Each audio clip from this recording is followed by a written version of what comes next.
الحمد لله رب العالمين والصلاة والسلام على رسوله الأمين وعلى آله وأصحابه أجمعين إلى يوم الدين.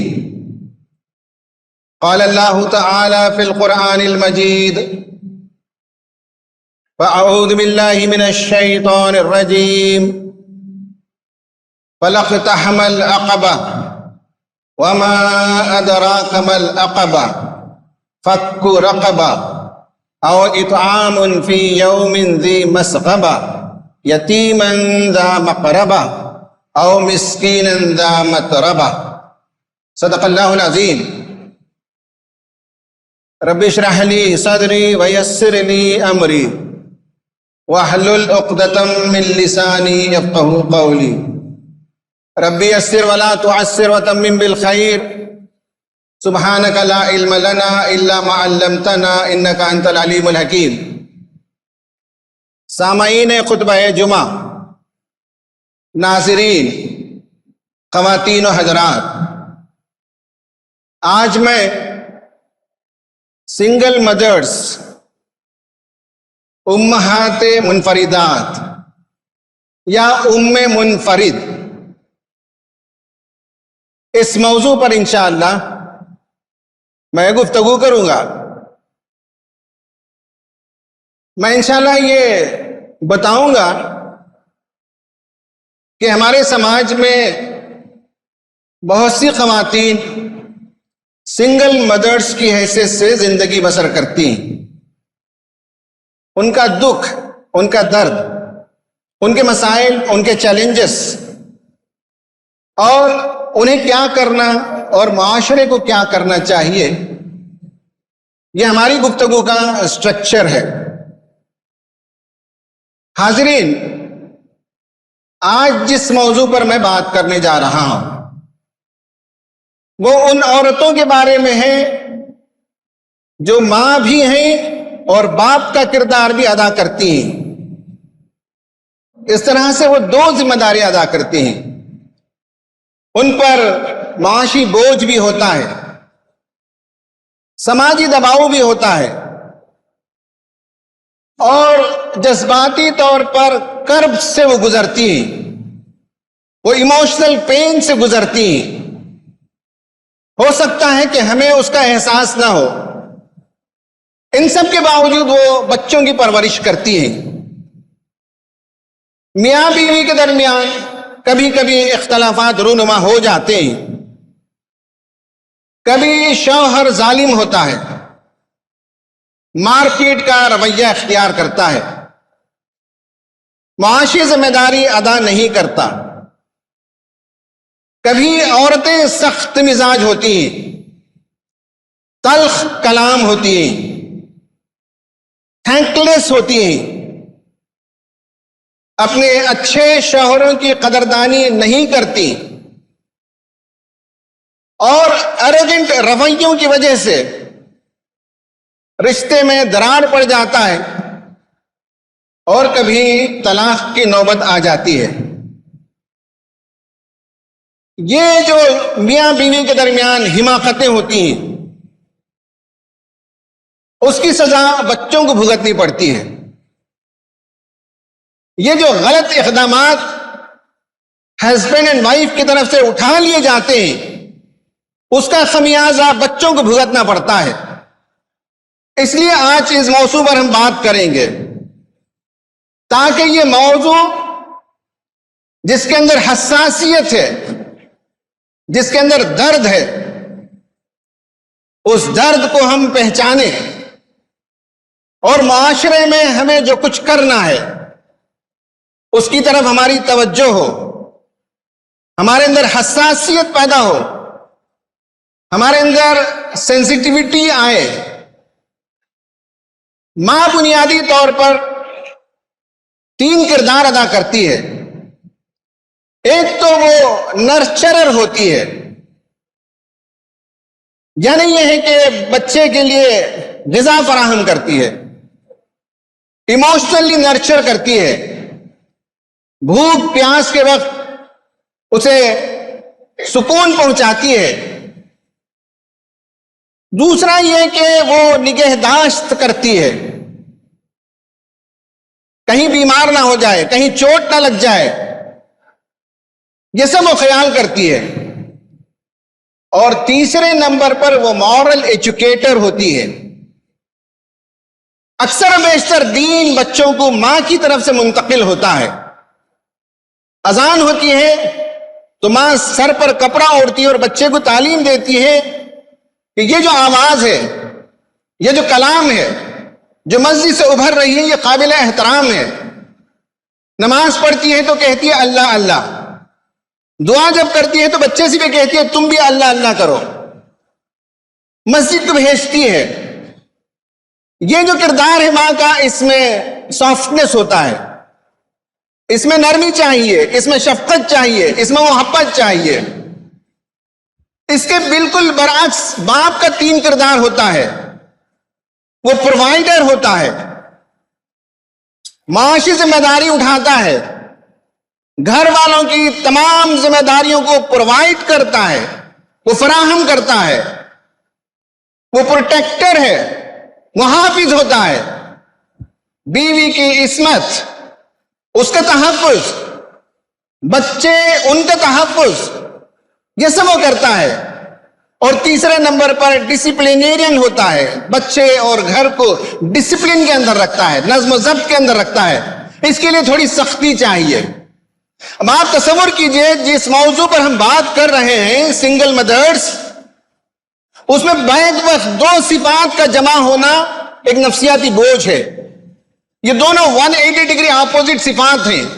ایک طرف نرمی چاہیے، لینت چاہیے، پیار چاہیے، محبت چاہیے، اور دوسری طرف سختی بھی کرنی پڑتی ہے، معاشی بوجھ بھی اٹھانا پڑتا ہے، بچے کو ڈسپلن بھی کرنا پڑتا ہے۔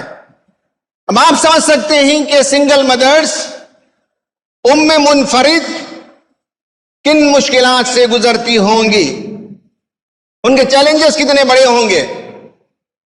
جب ہم سنگل مدرز کہتے ہیں تو اس میں بیوائیں ہوتی ہیں جن کے شوہر کا انتقال ہو گیا۔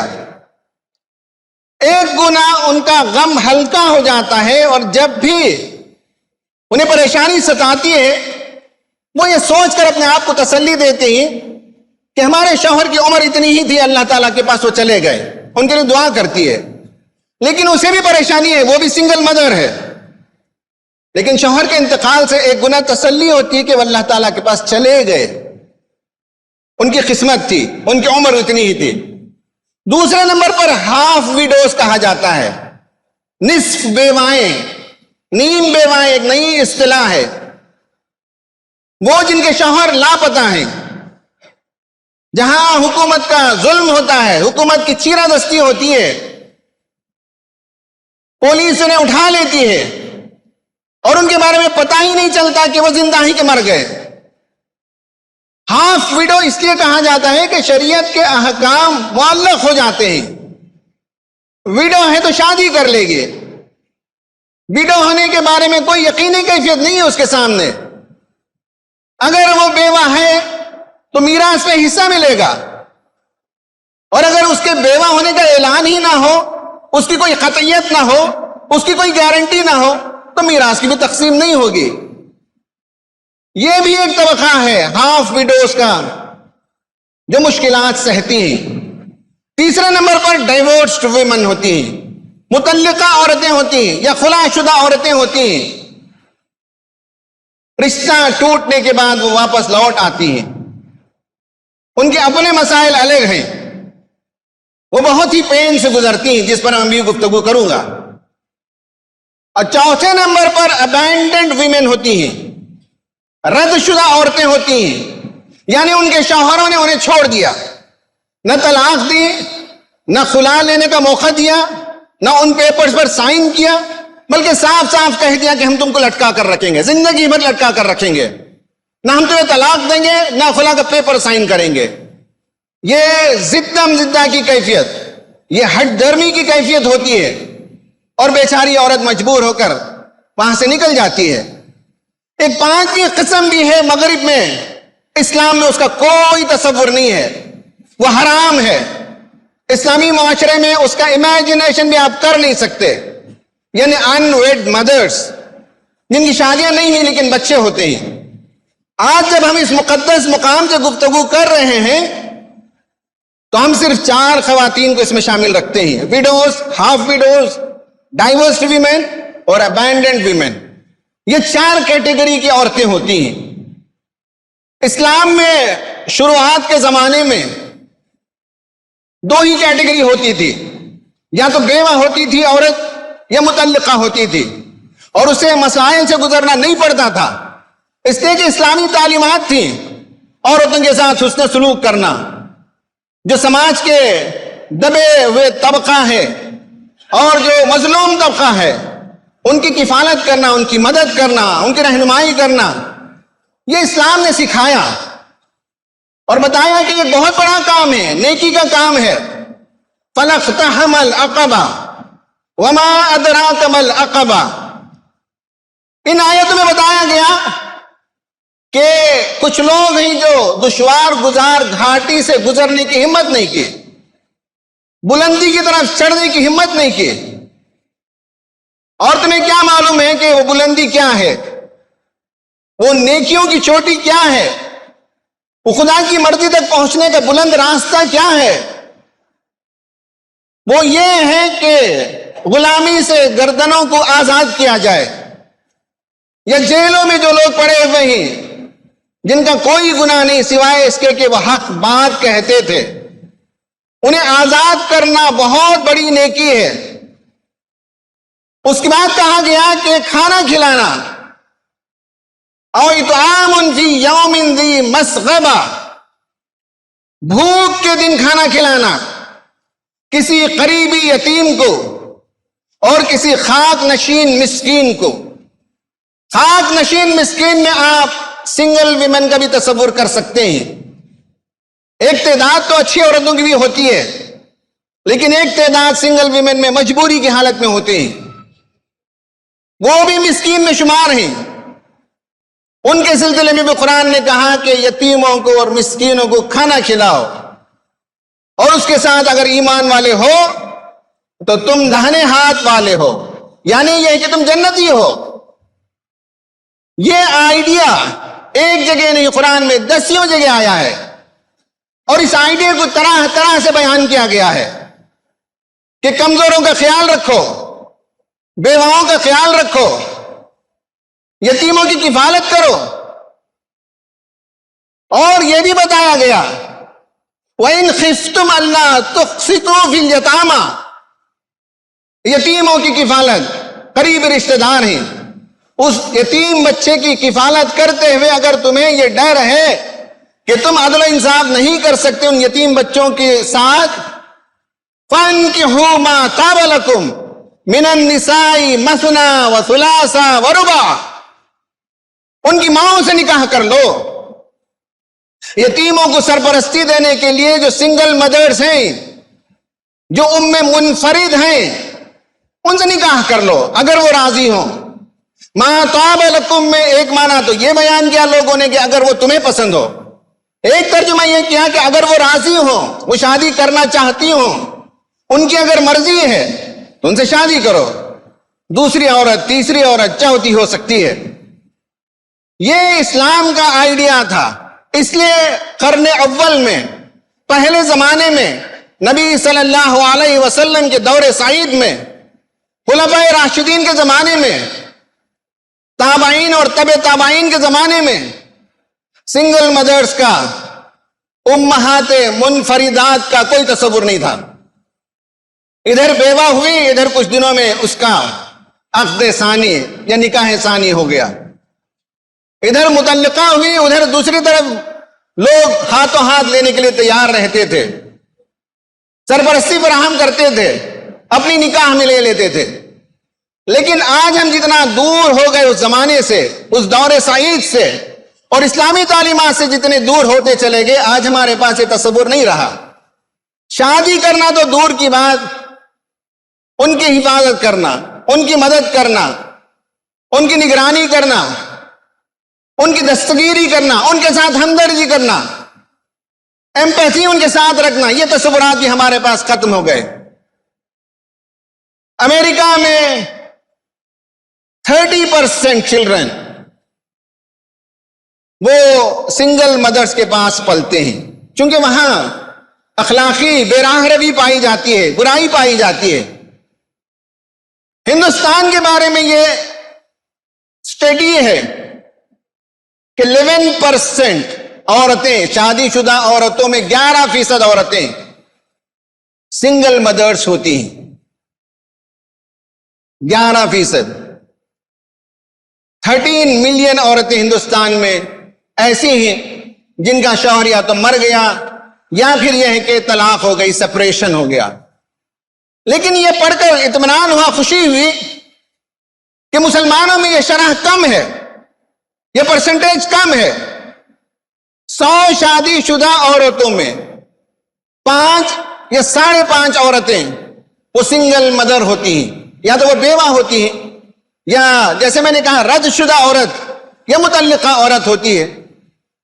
تو یہ 5.6% ہے مسلمانوں کے اندر، شادی شدہ عورتوں میں سے 5.5 یا 6 عورتیں یا 6% ایسے ہوتی ہیں۔ ان میں سے 45% وہ لڑکیاں ہوتی ہیں جن کی عمر 20 اور 30 کے درمیان ہوتی ہے۔ حضرات تصور کر کے دیکھیں، 20 اور 30 کے درمیان کی عمر اممیچیورٹی کی عمر ہوتی ہے، نادانی کی عمر ہوتی ہے، پختگی کی عمر نہیں ہوتی ہے، اور ایسی عمر میں 1-2 بچے کے ساتھ وہ واپس لوٹ جاتی ہے۔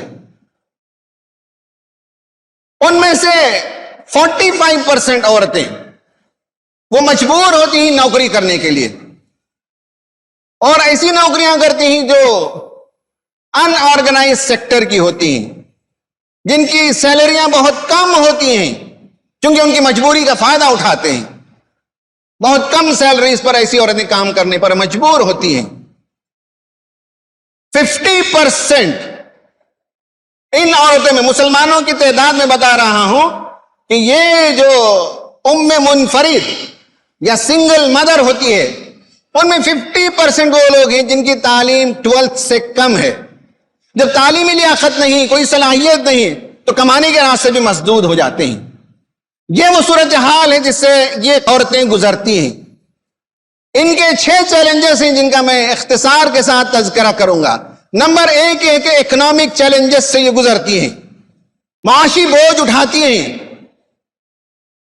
کمانے کی ذمہ داری ان کے کندھوں پر آ جاتی ہے، غربت ان کے گھروں میں ڈیرا ڈال لیتی ہے، بچوں کو اچھا کھانا نہیں کھلا سکتی، پڑھائی کے لیے رقم خرچ نہیں کر سکتی۔ یہ ایک بڑا چیلنج ہوتا ہے۔ دوسرے نمبر پر سوشل چیلنج ہوتا ہے، سماج میں وہ اچھی نظر سے نہیں دیکھی جاتی، سماج میں اس کے بارے میں سسپیشن، شک پیدا کر دیا جاتا ہے، پیدا ہو جاتا ہے۔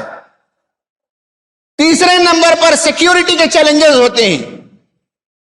جب سماج کے غیر اخلاقی عناصر کو معلوم ہوتا ہے کہ یہ وہ عورت ہے جو بیوہ ہے یا مطلقہ ہے یا رد شدہ ہے، تو ان کی غلط نگاہیں ان کی طرف اٹھنے لگتی ہیں۔ شوہر سیکیورٹی پرووائڈ کرنے والا ہوتا ہے، شوہر نہیں ہونے کے نتیجے میں ان کی سیکیورٹی کے چیلنجز پیدا ہو جاتے ہیں۔ نمبر 3۔ نمبر 4، وہ لیگل پرابلمز پیدا ہو جاتے ہیں۔ بچے کا آدھار کارڈ بنانا ہو تو باپ سائن کرنے کے لیے تیار نہیں ہوتا، اسکول کے سرٹیفکیٹ لینا ہو تو ماں کو اتنا علم نہیں ہوتا کہ کہاں جائیں اور کیسے اپلائی کریں۔ پین کارڈ نہیں بنا سکتی ماں، بینک اکاؤنٹ نہیں کھول سکتی۔ یہ لیگل چیلنجز کا بھی وہ سامنا کرتی ہے۔ نمبر 4۔ نمبر 5، ایموشنل چیلنجز، جذباتی طور پر وہ زخموں سے چور چور ہو جاتی ہے۔ ایک خاتون یا ایک لڑکی، اس کی میں کاؤنسلنگ کرتا رہا بہت دنوں تک، ٹاکسک ریلیشن شپ میں تھی، اس کا شوہر انتہائی شقی القلب تھا، یعنی نفسیات کی زبان میں ہم کہہ سکتے ہیں سائیکوپیتھ تھا، ظلم روا رکھنے والا، سخت کلام، دل کو ٹھیس پہنچانے والا، جذبات کو زخمی کرنے والا۔ آخرکار طلاق ہو گئی۔ 4 بچوں کے ساتھ وہ واپس لوٹی. ایک دن کاؤنسلنگ کے دوران وہ پھوٹ پھوٹ کر رونے لگی. میں نے پوچھا تو ایک نیا نکتہ مجھے معلوم ہوا. وہ یہ کہنے لگی کہ ٹھیک ہے طلاق تو ہو گئی, لیکن ان کی یاد دل سے نہیں جاتی. وہ خوشگوار لمحات کبھی بھول نہیں پاتی. یادوں کا ایک لمبا سلسلہ ہے اور یادوں کی کسک دل میں باقی رہ گئی. یہ کہہ کر وہ رونے لگی. وہ اپنے میکے آئی تو ماں نے کہا کہ میں خود مجبور ہوں, بیٹے کے پاس رہتی ہوں, تم کہیں اور جا کر بسیرا کرو. بھائی لینے کے لیے تیار نہیں, حالانکہ گھر باپ کا ہے, ابھی اس کی تقسیم نہیں ہوئی اور تقسیم کرنا نہیں چاہتے. باپ کی تجارت پر بیٹے براجمانی اور سمجھتے ہیں کہ ہماری تجارت ہے, اور اپنی بہن کا کوئی حصہ دینے کے لیے تیار نہیں ہوتے. بہت زیادہ ایموشنل چیلنجز. ایک لڑکی, اس کی بھی طلاق ہو گئی, اس کے بھی 3-4 بچے. وہ یہ کہنے لگی کہ دن تو میں جیسے تیسے گزار لیتی ہوں معاشی سرگرمیوں میں, لیکن ان کے بغیر رات کٹتی نہیں. رات بہت ویران ہو جاتی ہے. کس درد کے ساتھ, کس تکلیف کے ساتھ ان کی راتیں گزرتی ہوں گی, سوچ کر دیکھیے. یہ ہماری بیٹیاں ہیں, یہ ہماری بہنیں ہیں, ان کے ساتھ یہ ایموشنل چیلنجز ہوتے ہیں. اور آخری چیلنج یہ ہے کہ بچوں کی تربیت ان کے لیے ایک بڑا مسئلہ ہے, اس لیے کہ 17 گھنٹے وہ کام پہ لگی رہتی ہیں. 8-9 گھنٹے کام کے لیے جاتی ہیں, جانے کا 1 گھنٹے, آنے کا 1 گھنٹہ, پھر اس کے بعد گھر آنے کے بعد 5-5 گھنٹے تک کام کرتی رہتی ہیں. 17 گھنٹے جب آپ سوچئے کہ کوئی عورت لگاتی ہے کام پر, تو بچوں کی تربیت کے لیے وقت نہیں. بچوں کے لیے لوری گا نہیں سکتی, بچوں کو کہانی سنا نہیں سکتی, بچوں کے ساتھ کھیل نہیں سکتی, بچوں کے ساتھ خوشگوار لمحات گزار نہیں سکتی. یہ بڑے بڑے چیلنجز ہیں جس سے وہ گزرتی ہے. میں ایسی خواتین کو ایڈریس کر کے کہنا چاہوں گا 4 باتیں. پہلی بات یہ ہے کہ حکومت یا مختلف NGOs کی طرف سے جو سہولتیں انہیں ملتی ہیں ان کے بارے میں واقفیت پیدا کریں. ویڈوز کا پینشن ملتے ہیں بعض جگہ, یہ نمبر 1 ہے. نمبر 2, وہ عورتیں جو طلاق شدہ ہیں یا رد شدہ ہیں, قرآن نے انہیں حق دیا ہے. بچوں کی پرورش باپ کی ذمہ داری ہے. محلے کے بڑوں کے ذریعے سے اس باپ پر دباؤ ڈالا جائے جو جیتے جی مردوں سے زیادہ بے حس ہے, اور اپنے بچوں سے اسے کوئی تعلق نہیں, اسے فراموش کر دیا.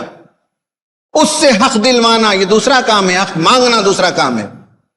میں اپنی ان بیٹیوں سے اور بہنوں سے کہنا چاہوں گا کہ اپنے رشتہ داروں سے حسن سلوک اگر کرتے رہیں اچھے زمانے میں, تو برے اوقات میں یہی رشتہ دار کام آتے ہیں, مشکل گھڑی میں یہ کام آتے ہیں, اور ان سے سپورٹ لینے میں ذرا برابر بھی تردد نہیں ہونا چاہیے. اور آخر میں یہ ہے کہ ہماری ان بہنوں سے, بیٹیوں سے میں کہوں گا کہ اسکلز سیکھیں, صلاحیتیں سیکھیں, ٹیلنٹس پیدا کریں. یہ 4 چیزیں انہیں کرنے کی ہے. سماج کو 4 کام کرنا ہے. ہمیں اسلام جو تعلیم دیتا ہے وہ یہ ہے کہ السعی علی الارملۃ والمسکین کالمجاہد فی سبیل اللہ او کالذی یقوم اللیل ویصوم النہار. کہا گیا کہ جو آدمی بیواؤں اور مسکینوں کے لیے دوڑ دھوپ کرتا ہے وہ مجاہد فی سبیل اللہ کے مانند ہے, یا وہ اس شخص کے طرح ہے جو رات رات بھر نماز ادا کرتا ہو یا دن دن بھر روزے رکھتا ہو. یہ اسلام کی تعلیم ہے. تو ہمیں نمبر 1 یہ کرنا ہے کہ اس طرح کی عورتوں کی شادی کا انتظام کرنا ہے. وَأَنكِحُوا الْأَيَامَ مِنكُمْ, جن کی شادیاں نہیں ہوئی یا طلاق ہو کر واپس آ گئیں, ان کی شادی کا انتظام کرنا یہ معاشرے کی ذمہ داری ہے. دوسرا یہ ہے کہ آرفنز کا کیئر کرنا, یتیموں کا خیال رکھنا. آپ صلی اللہ علیہ وسلم کی بے شمار حدیثیں ہیں, انا وکافل الیتیم فی الجنت ہکذا, میں اور یتیم کی کفالت کرنے والے جنت میں ان 2 انگلیوں کی طرح پڑوسی ہوں گے. یتیموں کی کفالت ایک بہت بڑا نیکی کا کام ہے. انفرادی طور پر یہ کام کرنا چاہیے تھا. اگر ہم نہیں کر سکتے تو ان اداروں کو تلاش کیجئے جو یہ کام کرتے ہیں. اس کیمپس سے آپ باہر جنوبی دروازے سے نکلیں گے, 100 قدم کے فاصلے پر ویژن نام کا ادارہ ہے, ٹویٹ نام کا ادارہ ہے. یہ بیواؤں کے لیے, یتیموں کے لیے مدد کرتے ہیں.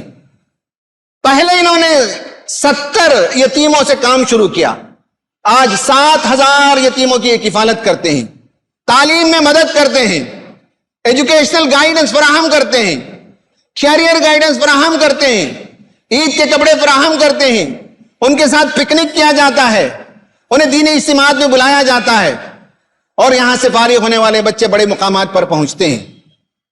ٹویٹ جو ادارہ ہے وہ بیواؤں کے لیے ماہانہ 5000 روپے سے زیادہ وظیفہ دیتا ہے. ہماری یہ تقریر جب اپلوڈ ہوگی یوٹیوب میں تو نیچے ڈسکرپشن میں ہم وہ لنکس دیں گے جس میں آپ جا کر دیکھ سکتے ہیں کہ اس طرح کے بے شمار ادارے ہیں جو یتیموں کے لیے, بیواؤں کے لیے کام کرتے ہیں. اسے تلاش کریں. نمبر 3 یہ ہے کہ یہ عورتوں کے لیے سہولت فراہم کریں, جاب فراہم کریں, ان کے بچوں کی پرورش کا انتظام کریں, ان کے بچوں کے لیے اسکول کا انتظام کریں. یہ بھی آپ کی ذمہ داری ہے, معاشرے کی ذمہ داری ہے, کرنا چاہیے. اور چوتھی اور آخری بات یہ کہ آپ کی زکوٰۃ میں ایک حصہ ہے, زکوٰۃ کے ذریعے سے بھی ایسی عورتوں کی مدد ہونی چاہیے. ہمارے پاس ایک ادارہ ہے زکوٰۃ سینٹر انڈیا, اس میں لائیولیہڈ کا پروجیکٹ بھی ہوتا ہے, ایجوکیشن کا پروجیکٹ بھی ہوتا ہے. یہ جو 20 اور 30 کے درمیان جو بہت سی عورتیں رد ہو کر آ جاتی ہیں یا متعلقہ ہو کر آ جاتی ہیں, انہیں تعلیم فراہم کرنا, انہیں اسکل فراہم کرنا, ZCI بہت سے کاموں میں ایک کام یہ بھی کرتا ہے. اس طرح بے شمار ادارے آپ بنائیے, پورے ہندوستان میں اس طرح کے ادارے بنائے جائیں اور ان خواتین کی مدد کی جائے. یہ بہت بڑی ذمہ داری ہے, یہ بہت بڑا کام ہے. اور یہ بات یاد رکھیں کہ یہ نیکی ہمارے گھر پر لوٹ کر آئے گی اور اللہ تعالیٰ کی رحمتیں ہمارے گھر پر برسے گی. ہمارے بچوں کو اللہ تعالیٰ محفوظ رکھے گا, ہمارے بچوں کی زندگیوں میں خیر و برکت دے گا. جب ہم دوسروں کے ساتھ رحم کا معاملہ کرتے ہیں تو اللہ تعالیٰ ہمارے ساتھ رحم کا معاملہ کرتا ہے. اور جب ہم دوسروں کے لیے ہاتھ بڑھاتے ہیں تو اللہ تعالیٰ ہمارے بچوں کی مدد کے لیے بے شمار ہاتھ کو آگے بڑھا دیتا ہے, ریسورسز پیدا کر دیتا ہے. جب ہم آنکھ بند کر لیں گے اس کے بعد بھی ہمیں یقین ہوگا کہ ہمارے بچوں کی زندگیاں اچھی ہوں گی, اس لیے کہ ہم نے دوسروں کے بچوں کی زندگیوں کو بہتر بنانے کے لیے کوشش کی تھی. اللہ تعالیٰ سے دعا ہے کہ اللہ تعالیٰ ہمیں سماج کے اس طرح کے مظلوم طبقوں کی فکر کرنے کی توفیق عطا فرمائے, اور اللہ تعالیٰ ان مظلوم عورتوں کے گھروں میں رحمت نازل فرمائے, انہیں سکون قلب عطا فرمائے, انہیں آگے کی زندگی کی راہ روشن فرمائے تاکہ وہ اپنے بچوں کی صحیح تربیت کر سکیں. آمین. وآخر دعوانا ان الحمدللہ رب العالمین. اقول قولی ھذا استغفر اللہ لی ولکم اجمعین.